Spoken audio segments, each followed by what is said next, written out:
Today, I will be reviewing Doctor Sleep.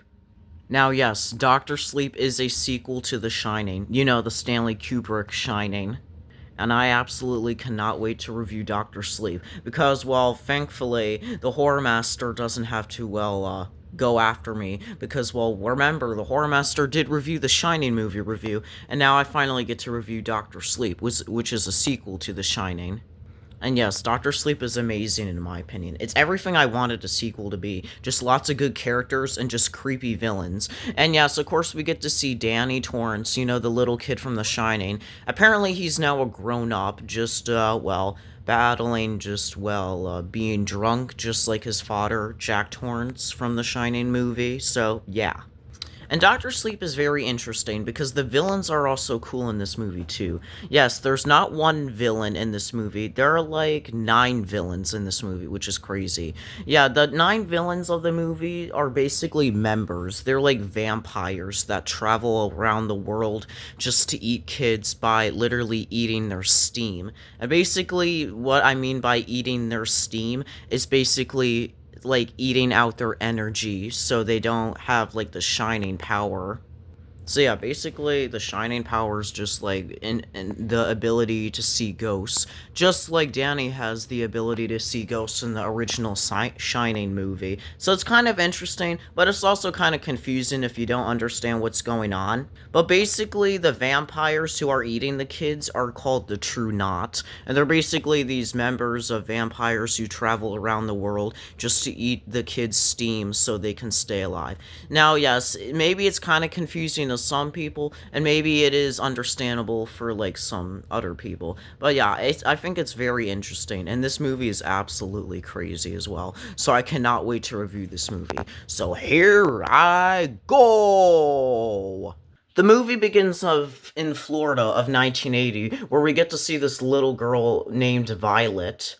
And if she looks familiar to you, well, she is in the horror movie Megan. And yes, I will review the movie Megan soon. I just don't know when. Hopefully in 2026, sometime this year. We also get to see the villain of this movie, Rose the Hat. And not gonna lie, she's one of the best parts of this movie. Because, I don't know, Rose the Hat is just one of my favorite villains. And the actor who plays Rose the Hat is actually Rebecca Ferguson. And not gonna lie, she does an amazing role just trying to be so nice to this child, even though she is pure evil in this movie. Turns out Rose the Hat has a lot of friends. Which is kind of a bad sign because you know this little girl is just, well, gonna be kidnapped by, well, these people. What's bad is that Rose the Hat grabs her hand and then, well, the other people go after Violet.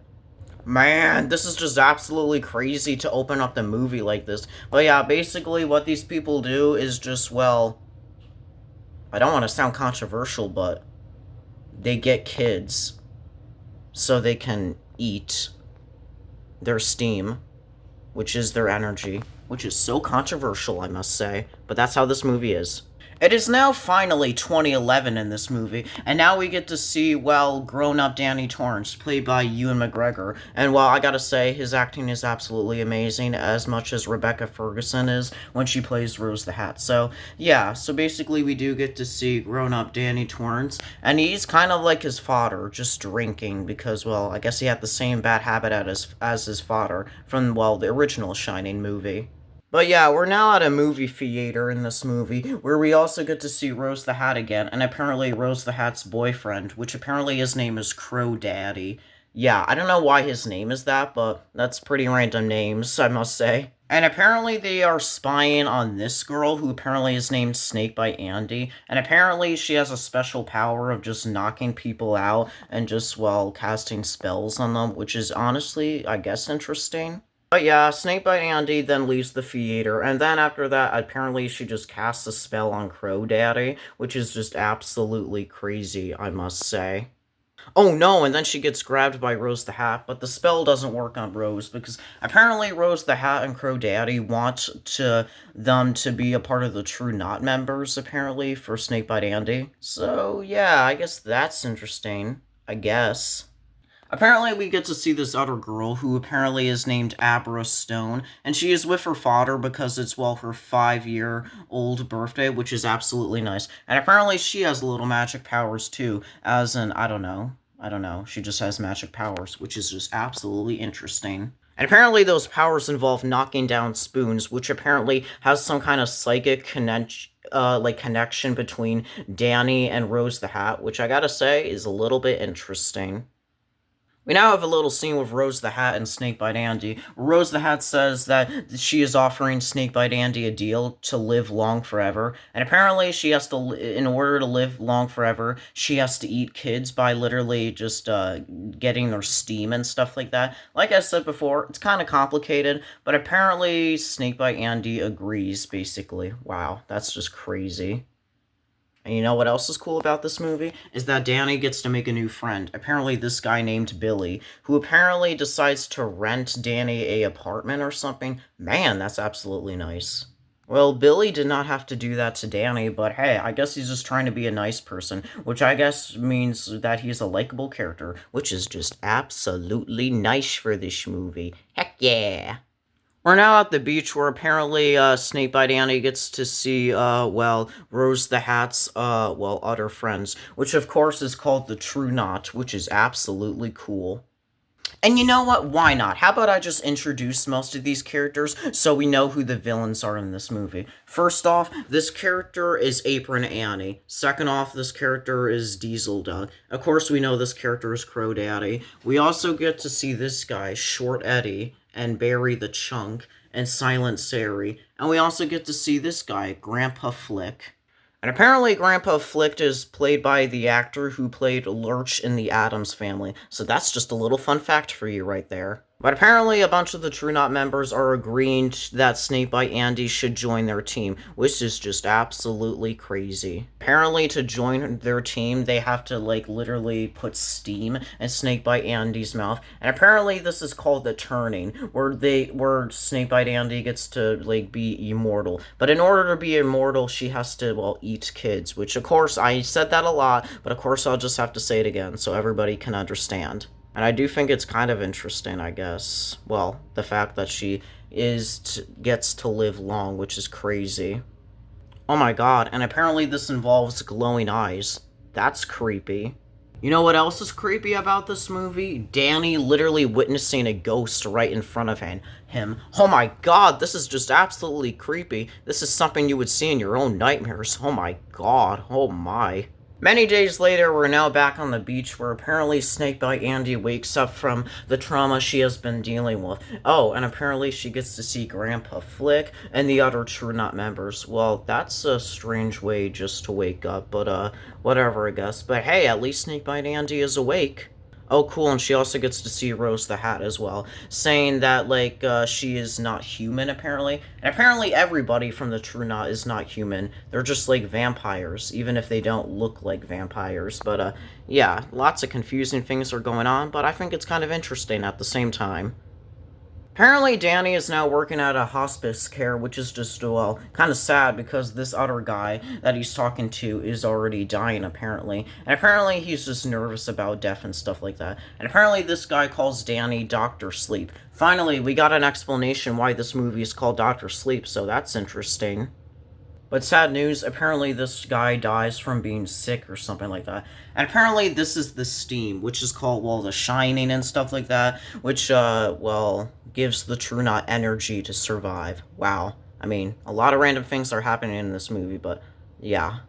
Oh my god, it's finally 8 years later, 2019, where apparently Danny looks absolutely different. Man, it looks like he has definitely changed a lot or something like that. I don't know, just something about him just changed or something. But hey, at least he still has friendship with his, friend Billy, so that's nice. Seriously, Danny is a little different now, 8 years later. But hey, I guess 8 years later is a big change for his character, so interesting. Oh, cool, we also get to see the teenager version of Abra, which is just absolutely cool, too. Yeah, she's an absolute, cool character in this movie, because, like I said before, she does, lots of magic tricks and stuff like that, so I guess it's interesting for lots of characters to be in this movie. Well, it makes sense, because you need characters for character development. Crow Daddy is now with the other True Nut members, where apparently he gets to talk about, like, Grandpa Flick. And yeah, Grandpa Flick is not even feeling well because, well, he's coughing, and apparently the kid they ate, like, 6 months ago is, well, not enough steam for Grandpa Flick, which, well, is sad news for him. But yeah, Rose the Hat decides to open a canister of steam, so apparently they can have Grandpa Flick have a lot of energy. And of course, the other True Nut members are gonna have a lot of energy too. Apparently we're in this, like, baseball place, like Iowa or something like that, where we get to see this kid, Bradley Trevor, just do some baseball and stuff like that.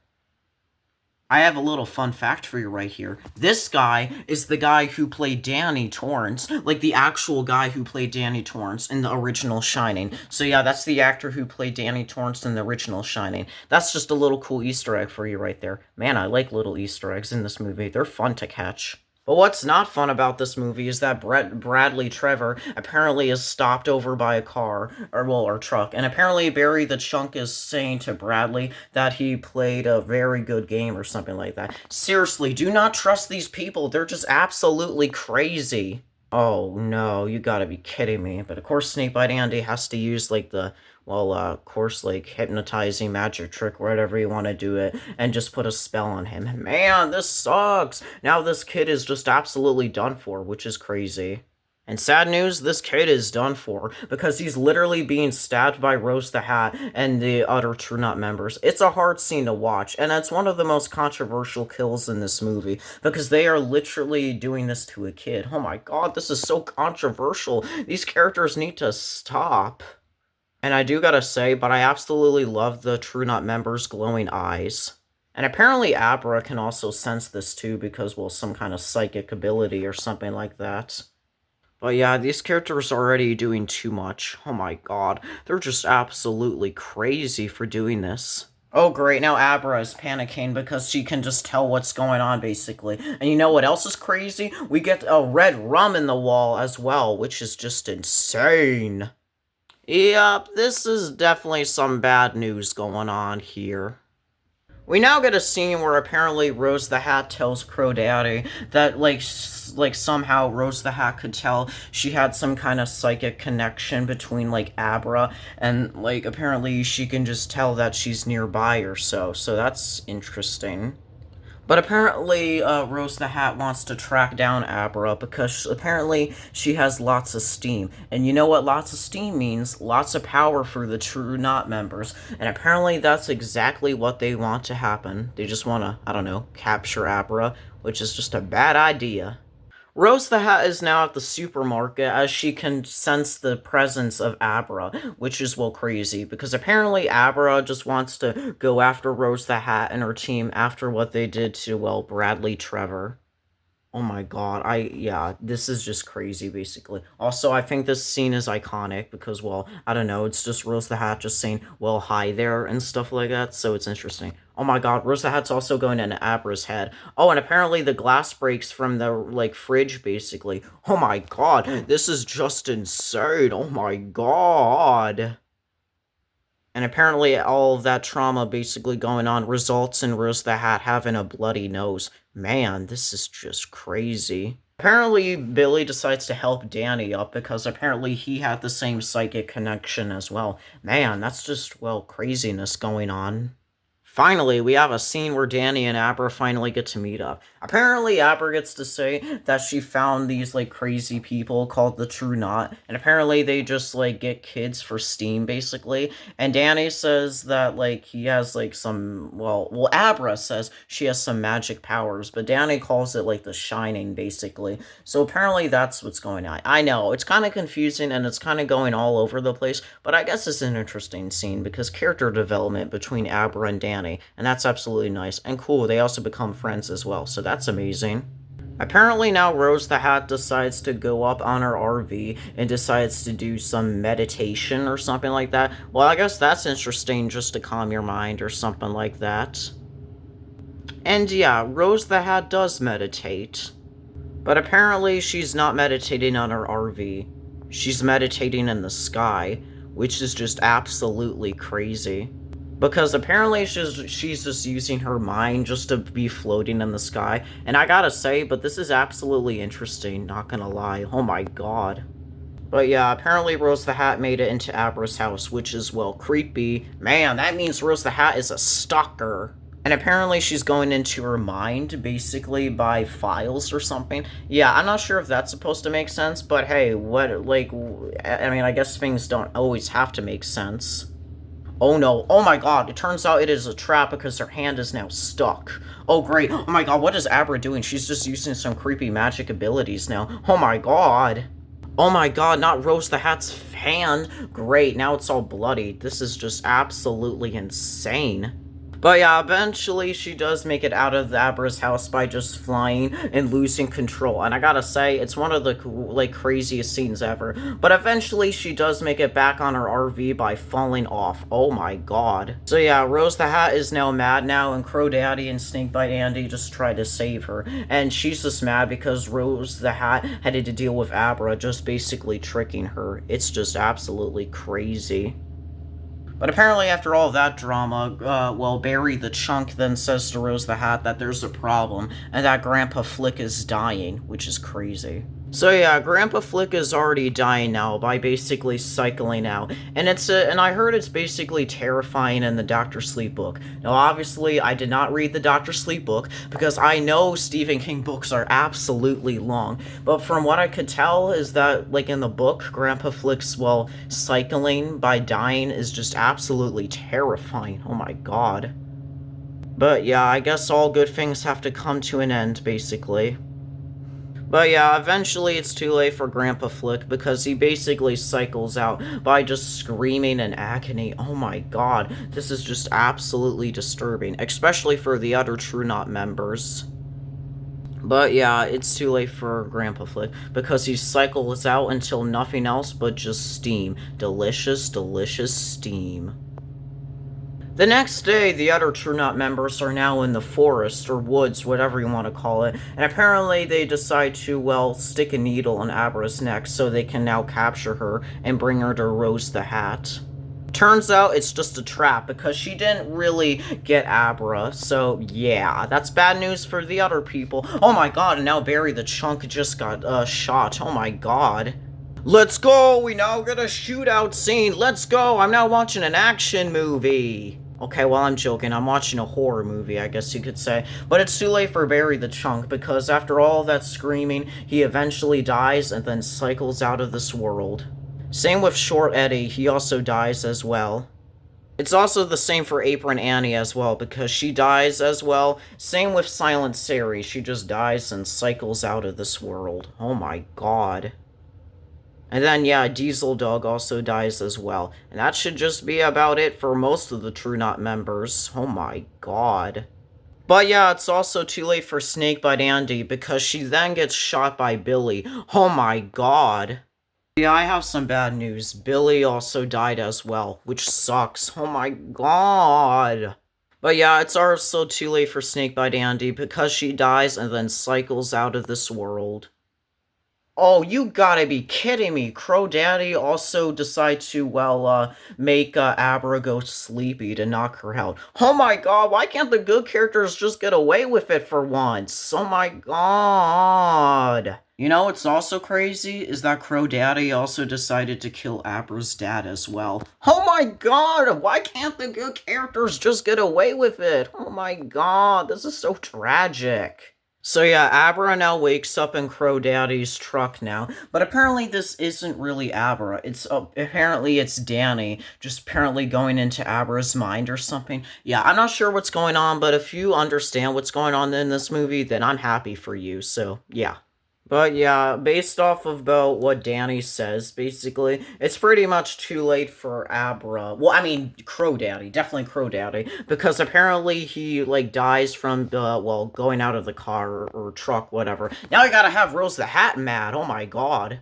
But yeah, it's too late for Crow Daddy because he crashed, apparently, and now he's basically cycling out of this world. Oh my god, this is just crazy. But yup, it's too late for Crow Daddy because he basically screams in terror, and then after all that screaming, he then, well, cycles out into this, well, out of this world by just, well, going into, like, steam or something like that. So man, that's crazy. Well, I have some bad news for you. Rose the Hat is now mad because her entire team is now dead. Now look of what you have done. Rose the Hat is so mad. Oh my god. Man, you do not want to mess with Rose the Hat. So yeah, Rose is already mad about everything that has been happening to her team. Since she lost her team, she's now the only one left, so she decides to open up a canister and basically eat steam so she can stop Danny and Abra once and for all. Oh my god, this is just insane! Seriously, this is why Rose the Hat is one of my favorite villains, because she's just so crazy. By the way, do you want to know what else is good about this movie? Or, like, what's good about this movie? Abra and Danny are now finally going to the Overlook Hotel to stop things once and for all. Oh my god, this is already giving me Shining vibes already. I love this. Yeah, you can definitely tell this is a true Shining sequel, and I love it. Oh cool, Danny is now finally in the Gold Room, which is basically the same place that Jack Torrance has been in. Oh my god, this is giving me Shining vibes already, and I just absolutely love it. But of course we gotta have the bartender there, because what's a Shining movie without, well, having a bartender? Because, well, yeah, you just gotta have the bartender. But yeah, this is already giving me Shining vibes, and I just love it a lot.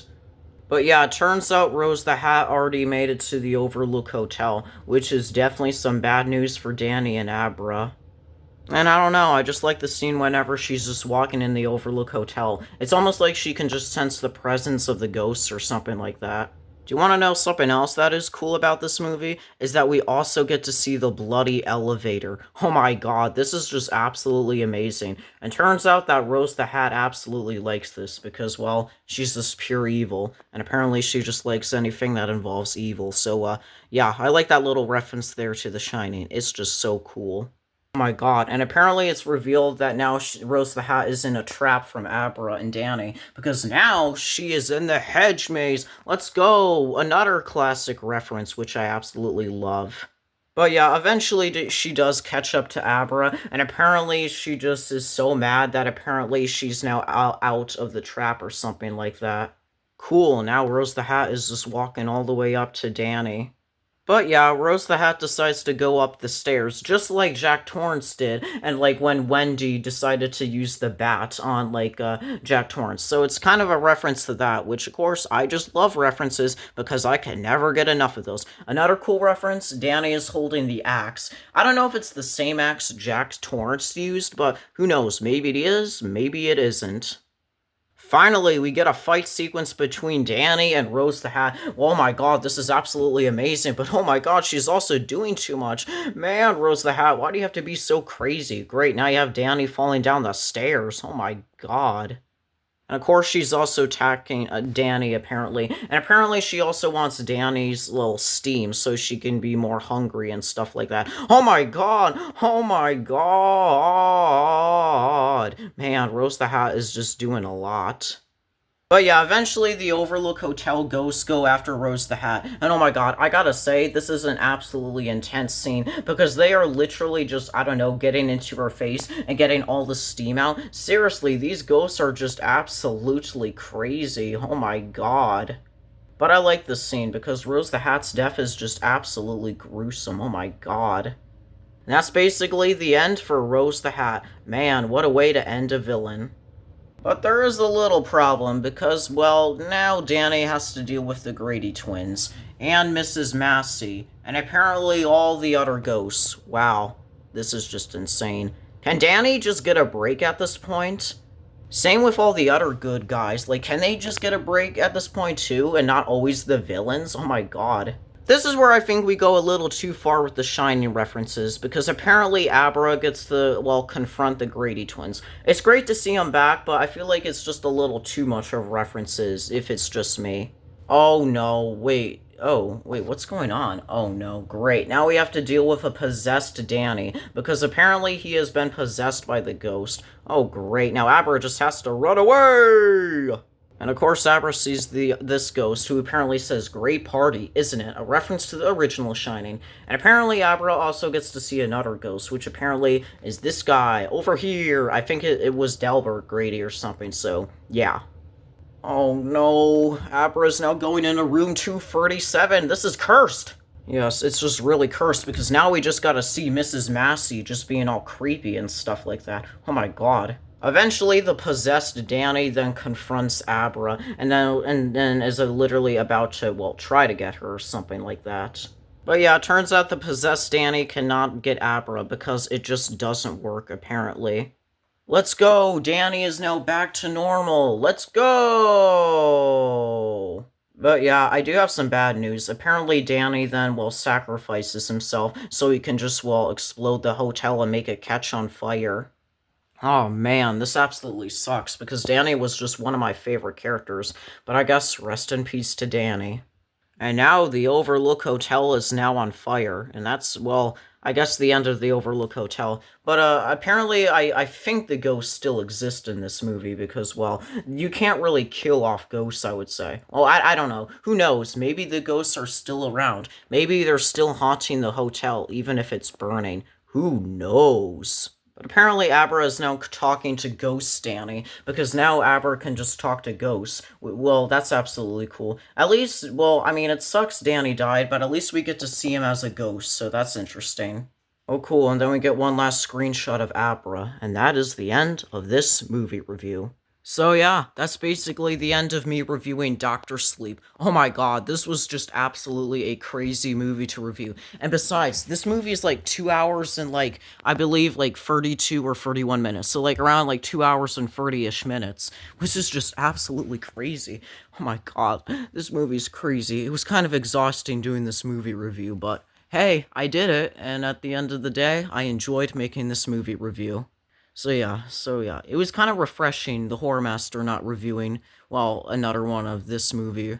I mean, it was cool he got to review the Shining movie, but at least I got to review Doctor Sleep.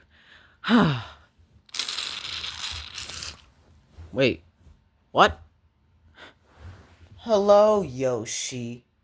Come and play with us. Forever and ever and ever. Wait, what? Wait, what? Birdo, what are you doing here? Look, I cannot believe I died in the Shining movie review. Now look at me. I'm a ghost now. I'm a ghost because of you. Because of the Horror Master. Well, you were cringy in my Bloody Valentine movie review. Now look at me. I'm a ghost. I'm a complete ghost. How dare you? I think I'm just gonna have to possess you now. And I'll probably have to kill you, too, and make you into a ghost. I don't think that's gonna happen. Well, I'll see you guys in the next movie review. Bye! I gotta escape these ghosts because they're creeping me out. I'll see you guys in the next movie review. Bye! We're gonna haunt this place forever and ever!